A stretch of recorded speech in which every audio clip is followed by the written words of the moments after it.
राधे राधे, हरे कृष्णा। कैसे हो आप सभी लोग? आशा करती हूँ आप सभी परम मंगल में होगे, स्वस्थ होगे, अच्छे होगे। आप सभी को सबसे पहले करवा चौथ की अनंत और अनंत शुभकामनाएं। सभी सुहागन महिलाओं को करवा चौथ के व्रत की बहुत बहुत सारी शुभकामनाएं। आशा करती हूँ कि आप लोगों ने करवा चौथ की तैयारी बड़ी धूमधाम से कर ली है, लेकिन अगर अभी तक आपने करवा चौथ की तैयारी नहीं करी है तो मेरी ये वीडियो देखने के बाद जो भी आप तैयारियां करी हैं उसमें कुछ तैयारियां और ऐड कर लीजिए। हर त्योहार की तरह इस त्योहार में कोई भी कंफ्यूजन नहीं है कि करवा चौथ कब का है। करवा चौथ का जो व्रत रखा जा रहा है वो 20 अक्टूबर को ही रखा जा रहा है, और मेरे लिए तो डबल डबल खुशियां हैं क्योंकि करवा चौथ भी है और मेरा जन्मदिन भी है। तो 20 अक्टूबर को करवा चौथ का व्रत पूरे भारतवर्ष में रखा जा रहा है। चतुर्थी तिथि का जो प्रारंभ हो रहा है ना, वो 20 अक्टूबर को सुबह सुबह 6:42 पे हो रहा है, और वहीं अगले दिन 21 अक्टूबर को चतुर्थी तिथि का विश्राम हो जाएगा सुबह सुबह 4:17 पर। उदया तिथि के अनुसार करवा चौथ का जो व्रत रखा जाएगा वो 20 अक्टूबर को रखा जाएगा। 20 अक्टूबर को बहुत धूमधाम से करवा चौथ का उत्सव बनाया जा रहा है। इस बार करवा चौथ बहुत शुभ संयोगों के साथ आया है। सोचिए, करवा चौथ एक तो रविवार वाले दिन पड़ रहा है। रविवार को भगवान सूर्य का दिन माना जाता है और करवा चौथ पे चांद की पूजा अर्चना वंदना करने का विशेष महत्व है। जब भी जिस दिन हम सूर्य और चांद दोनों की पूजा अर्चना वंदना करते हैं तो वो अपने आप में बहुत महत्वपूर्ण योग बन जाता है। इस दिन करवा चौथ पे बहुत ही महत्वपूर्ण योग बन रहे हैं, जैसे कि सर्वसिद्धि योग का निर्माण हो रहा है, ब्रह्म योग का निर्माण हो रहा है, अमृत योग का निर्माण हो रहा है। इस वीडियो में मैं आपको सभी जानकारी देने वाली हूँ कि पूजा का शुभ समय क्या है, राहु काल में आपको पूजा अर्चना वंदना नहीं करनी, करवा चौथ का व्रत आपको कैसे करना है, कैसे नहीं करना है, ये पूरी जानकारी आपको इस वीडियो के माध्यम से प्राप्त हो जाएगी। करवा चौथ का व्रत आपको 20 तारीख को रखना है सबसे पहले, लेकिन मैं आपको ये बता देती हूँ कि करवा चौथ का व्रत सबसे पहले किसने रखा था। करवा चौथ का व्रत सबसे पहले माता द्रौपदी ने रखा था।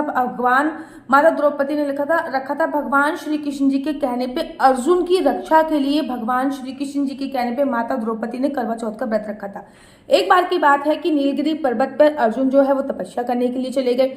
जब नीलगिरी पर्वत पे अर्जुन तपस्या करने के लिए जा रहे थे तो ये बात दुर्योधन को पता चल गई, और जब ये बात दुर्योधन को पता चल गई तो वो भाग कर नीलगिरी पर्वत पर पहुंचने वाले थे, और साथ ही साथ अपने साथ 2 अक्षौणी सेना लेकर जा रहे थे। वो सोच रहे थे कि अर्जुन आज हमें अकेले मिलेगा और वो सिर्फ तपस्या में लीन होगा, तो क्यों ना मैं इसका काम तमाम कर देती हूँ। और ये बात भगवान श्री कृष्ण जी को पता चल गई है कि दुर्योधन 2 अक्षौणी सेना लेकर अर्जुन पर हमला करने जा रहा है।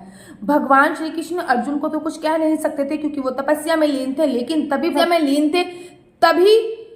भगवान श्री कृष्ण जी माता द्रौपदी के पास गए और बोले, हे द्रौपद, हे कृष्णा, जरा सुनो मेरी बात। द्रौपदी ने कहा, हाँ, चौथ माता का व्रत आने वाला है, करवा चौथ का व्रत आने वाला है, आप चौथ माता का व्रत रखिए ताकि आपके पति दीर्घ आयु को प्राप्त।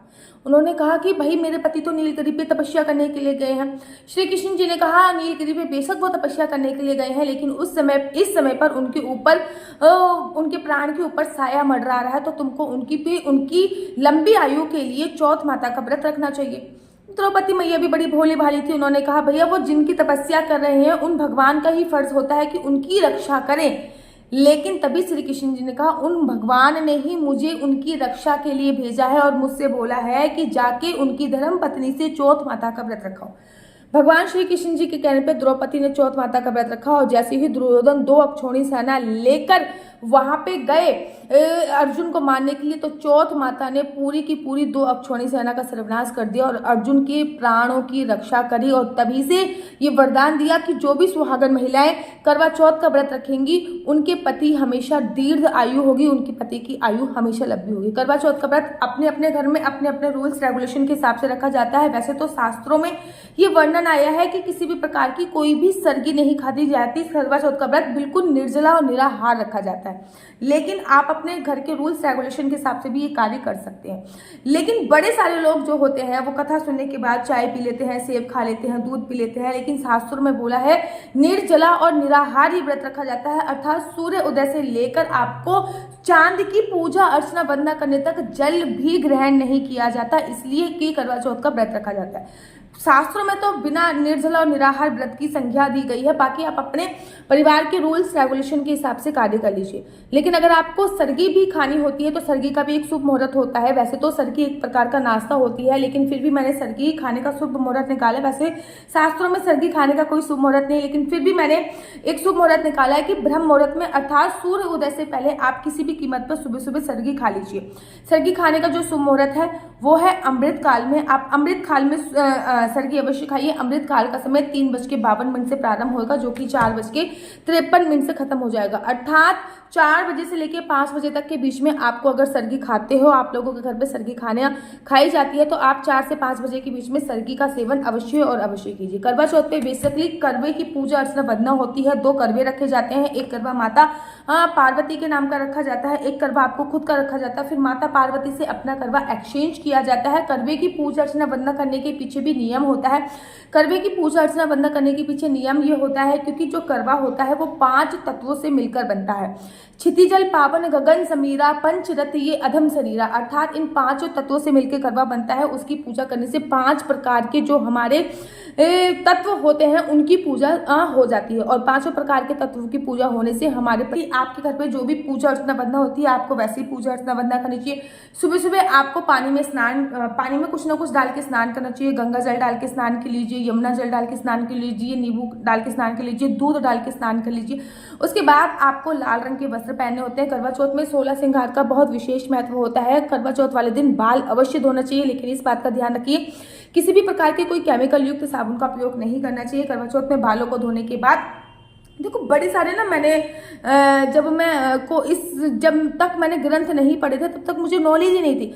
बड़े सारे लोग मैंने बहुत नोटिस किया था जब मैं छोटी सी थी, हम दिल्ली में रहते तो दिल्ली के आसपास के जो एरिया थे लोग 3 बजे से नहाना शुरू करते थे। मतलब 3 बजे से नहा रहे हैं, फिर पूजा पाठ करेंगे। वो कहते जितनी जल्दी हम नहा लेते उतनी जल्दी हमें भूख लग जाती है, तो हम 3 बजे से नहाते। भैया कोई भी व्रत बिना संकल्प के आधा अधूरा माना जाता है। किसी भी व्रत में संकल्प लेना बहुत जरूरी है। जब आप 3 बजे नहा रहे हो तो उससे पहले आपने जो व्रत रखा है वो व्रत की श्रेणी में नहीं होता है। इसलिए करवा चौथ पे सुबह जल्दी उठिए। जल्दी उठने के बाद स्नान कीजिए। स्नान करने के बाद भगवान मतलब अभी कोई चौकी मत बनाइए, सिंपल सा हाथ में सुपारी लीजिए, लौंग लीजिए, 1 या 2 का सिक्का लीजिए, थोड़े से चावल लीजिए और संकल्प लीजिए। संकल्प लेने के लिए आपको करना क्या है? संकल्प लेने के लिए आपको सबसे पहले बोलना है ओम नमः शिवाय, ओम नमः शिवाय, ओम नमः शिवाय। क्योंकि करवा चौथ का व्रत है माता पार्वती और भोले बाबा के लिए रखा जाता है, इसलिए ओम नमः शिवाय का आपको जाप करना होता है। ओम नमः शिवाय। फिर आपको अपना नाम बोलना होता है, जैसे कि मेरा नाम आशु चौहान है, मेरा गोत्र केमलक्ष है, मेरा निवास स्थान इस समय पे पुणे में है। मैं आज पूरी विधि विधान से निर्जला और निराहार करवा चौथ का व्रत रखी हूँ। मैं करवा माता से प्रार्थना करती हूँ ये व्रत संपूर्ण करने में मेरी मदद करे माता पार्वती, मेरे सुहाग को लंबी आयु प्रदान करो। जो भी सामग्री है वो आपको शिवलिंग के पास समर्पित कर देनी है, अपने घर के मंदिर के पास समर्पित कर देनी है, अपने घर के मंदिर पर समर्पित कर देनी है। उसके बाद एक लोटा लेना है, उस लोटे में जल भरना है, उस लोटे में थोड़ा सा गुड़ डालना है, लाल रंग का पुष्प डालना है, भगवान सूर्य को जल चढ़ा के आना है। उसके बाद आप कार्तिक के जो भी नियम फॉलो करते हैं, जैसे कि कार्तिक का महीना चल रहा है, कार्तिक में स्नान करते हैं तो स्नान कीजिए, तुलसी माता की पूजा अर्चना वंदना करते हैं तो तुलसी माता की पूजा अर्चना वंदना कीजिए। उसके तत्पश्चात ही आपका जो व्रत है, जब आपने संकल्प ले लिया तब आपका जो व्रत होता है वो शुरू होता है। ये नहीं कि आप 3 बजे नहा रहे हो फिर आप व्रत शुरू कर रहे हो, ऐसा नहीं होता। कथा पढ़ने का भी पर्टिकुलर एक मुहूर्त होता है, पूजा का भी पर्टिकुलर एक मुहूर्त होता है। मैं आपको बताऊं करवा चौथ में बड़े सारे लोग इस टाइम पे पूजा अर्चना वंदना करेंगे, लेकिन इस टाइम पे राहु काल है। जब मैं पंचांग देख रही थी तब मैंने नोट किया करवा चौथ पे 4:30 बजे से लेके 6:30 बजे, करवा चौथ पे 4:30 बजे से लेके 6 बजे तक राहु काल है। आपके घर पे जो भी रूल्स रेगुलेशन होते हैं आप उस रूल्स रेगुलेशन के आधार पे पूजा अर्चना वंदना कर सकते हैं, लेकिन पूजा पर्टिकुलर शाम को 4:30 बजे से लेकर 6 बजे तक के बीच में आपको कोई भी पूजा अर्चना वंदना नहीं करनी, क्योंकि इस टाइम पे राहु काल है, ठीक है ना। लेकिन पूजा का मुहूर्त भी इस टाइम पे आ रहा है, लेकिन राहु काल होने की वजह से हम इस टाइम पे पूजा का अर्चना वंदना नहीं करेंगे। पूजा का जो शुभ मुहूर्त इस समय पे हमें प्रतीत हो रहा है वो हो रहा है शाम को 5:45 से लेकर 7 बजे से लेकर 9 बजे तक का मुहूर्त है। मतलब 7:09 तक का मुहूर्त है। मतलब शाम को वो 5:45 से लेके 7:09 तक का मुहूर्त प्राप्त हो रहा है। लेकिन इस बीच में भी हमें राहु काल मिल रहा है, तो हम जो पूजा करेंगे वो करेंगे 6 बजे से लेके 7 बजे तक। 6 से 7 बजे तक के बीच में ही हम लोग करवा एक्सचेंज करेंगे। 6 से 7 बजे तक के बीच में ही हम लोग पूजा अर्चना वंदना करेंगे। चांद निकलने का समय भी मैं आप लोगों को बता देती हूँ। चांद निकलने का जो समय इस समय पे मिल रहा है ना, वो 8:15 पे चांद निकलेगा। 8:15 पे चांद को अर्घ देने के बाद ही आपको व्रत का विश्राम करना होता है, व्रत खोलना होता है। चांद को अर्घ देना बहुत जरूरी होता है। हर स्थान में ना 5-10 मिनट का फर्क पड़ जाता है चांद में, तो आप देख लीजिएगा कि आपके स्थान में चांद जो है वो कब निकल रहा है। याद रखिए 4:30 बजे से लेकर 6 बजे तक के बीच में किसी भी प्रकार की कोई पूजा नहीं होती है, और पूजा का जो शुभ मुहूर्त मिल रहा है वो 6 बजे से लेकर शाम को 7 बजे तक के में ही पूजा का शुभ मुहूर्त मिल रहा है। एक बात याद रखिए, सिद्ध योग 5:41 पे है, लेकिन 5:41 सिद्ध योग तो है, लेकिन उस समय पे राहु काल भी है, इसलिए इस सिद्ध योग में किसी भी प्रकार की कोई पूजा अर्चना वंदना नहीं होगी। हाँ, सिद्ध योग जब हमें 5:41 पे मिल रहा है, 6 बजे राहु काल खत्म हो जाएगा, 6 बजे के बाद आप पूजा अर्चना वंदना कीजिए, वो भी सिद्ध योग में ही आएगी पूजा अर्चना वंदना। सिद्ध योग में की गई पूजा अर्चना वंदना आपके पति के लिए बहुत लंबी आयु लेकर आती है। करवा चौथ वाले व्रत वाले दिन कुछ दिन आपको कुछ उपाय अवश्य करने हैं। इस दिन रजनीगंधा का पौधा लाना आपके प्यार को दर्शाता है। रजनीगंधा का पौधा जो होता है, अगर वो आप लेके आते हो तो आपके पति की आयु लंबी होती है। इस दिन पति को पान खिलाने का बहुत विशेष महत्व होता है। इस दिन और भी बहुत शुभ कार्य होते हैं, वो मैं आपको दूसरी वीडियो में बताऊंगी, क्योंकि वीडियो बहुत ज्यादा लंबी हो जाएगी। 20 अक्टूबर को आप करवा चौथ बनाइए, पूजा जो कीजिए वो 6 से 7 बजे के बीच में कीजिए।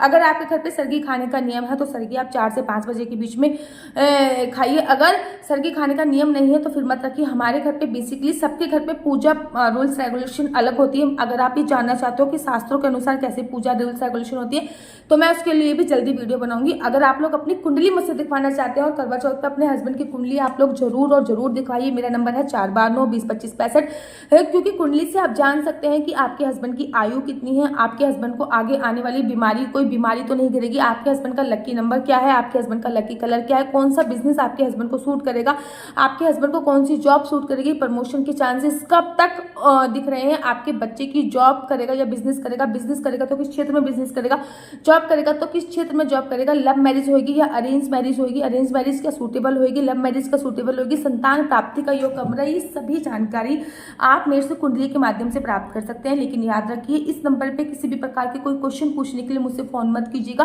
कुंडली देखना बिल्कुल भी फ्री नहीं है, उसके थोड़े से चार्जेस हैं। और अगर आपको मेरी वीडियो अच्छी लगती है तो आप अपना यूट्यूब चैनल हरि बोल को लाइक शेयर सब्सक्राइब करना बिल्कुल भी मत भूलिए। तब तक के लिए मुझे दीजिए इजाजत। राधे राधे, हरे कृष्णा, हरि